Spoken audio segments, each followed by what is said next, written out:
Alright, language explorers, so let's have a look at today's commonly confused words. So, skeptic, skeptic,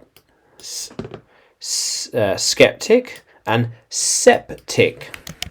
So, skeptic and septic. So, skeptic, skeptic, to doubt, yeah, right. Now, I'm very skeptical of what this is. Yeah, okay, alright. Doubtful of things, and always thinking people are acting out of self-interest rather than wanting to be helpful. Yeah, I'm very skeptical.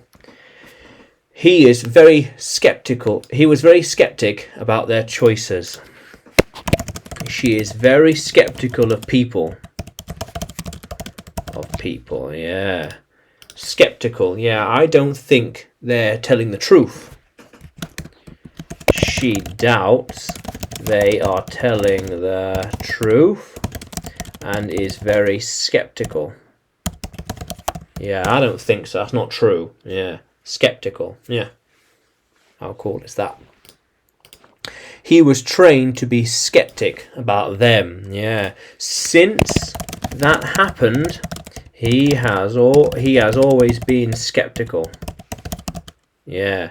And doubts they are telling the truth. Yeah.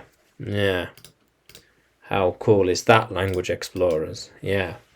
So, septic, however, something infected by bacteria. Yeah.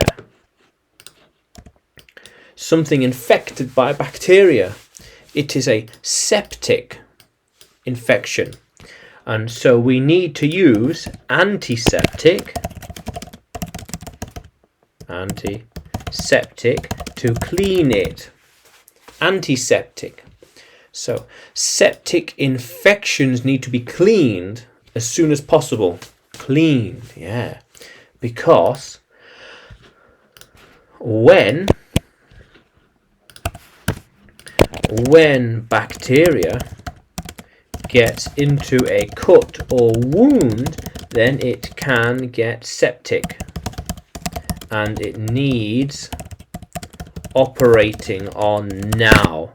The wound is dirty and clean. It could be infected, septic with bacteria. Yeah. How cool is that, language explorer? So skeptic, yeah, right, that's not true. And septic, yeah.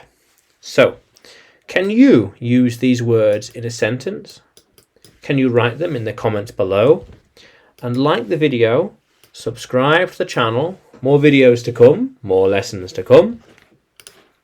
And you can find me by searching English with Adrian on YouTube, Facebook and Telegram, as well as on Udemy by searching for Adrian Nanchev. Yeah, how cool is that, language explorers? Let's keep exploring.